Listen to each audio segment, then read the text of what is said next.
હરાહર કળિયુગમાં પણ પ્રામાણિકતા હજુ મળી પડવાની ન હોય તેવો કિસ્સો પ્રકાશમાં આવ્યો છે, જેમાં એટીએમમાં રૂપિયા ભરવા ગયેલા ગ્રાહક સ્લીપ ન નીકળી હોવા છતાં રૂપિયા જમા થઈ ગયા હોવાનું માની જતા રહેતા તેમાં રહેલા રૂપિયા 33,000 તે બાદ ગયેલ ગ્રાહકે જોઈ પોલીસને હવાલે કર્યા હતા, જેને મહેનત કરી અંકલેશ્વર જીઆઈડીસી પોલીસે મૂળ માલિકને પરત કર્યા હતા।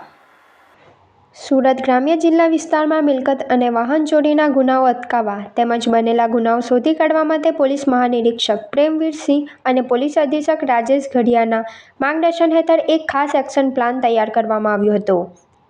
આ યોજનાના ભાગરૂપે એસઓજી શાખાના પોલીસ ઇન્સ્પેક્ટર એલડી ઓદેદરા અને પોલીસ સબ ઇન્સ્પેક્ટર જેકે રાવની સૂચના હેઠળ અલગ અલગ ટીમો બનાવીને ચોક્કસ દિશામાં તપાસ શરૂ કરવામાં આવી હતી। આ દરમિયાન એસઓજી શાખાની ટીમના અમરતભાઈ હરગોવનભાઈ, પરશુરામ દિલીપભાઈ અને લાલજીભાઈ મેરાભાઈને મળેલી ચોક્કસ બાતમીના આધારે અમદાવાદ મુંબઈ હાઈવે પર આંબોલી ગામની સીમમાં આવેલી ગિરનાર કાઠિયાવાડી હોટલ નજીક વોચ ગોઠવવામાં આવી હતી। ત્યાંથી ચોરીની auto rickshaw number GJ05 DT 1945 સાથે એક શંકાસ્પદ ઈસમને ઝડપી પાડવામાં આવ્યો હતો।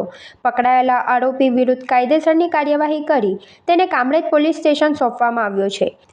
પોલીસ પૂછપરછમાં પકડાયેલા આરોપીની ઓળખ ઇમરાન ઉર્ફે બીડી અમીન કડોડિયા રહે ભેસ્તાન આવાસ દિંડોલી સુરત તરીકે થઈ છે। ગુનાની વિગત મુજબ આશરે 10 દિવસ પહેલા વોન્ટેડ આરોપી ફૈઝાન આલમખાન પઠાણે પલસાણાના ઇતાડવા ગામની સીમમાં આવેલી સૂર્યાંશી સોસાયટી પાસેથી આ ઓટો રિક્ષાની ચોરી કરી હતી।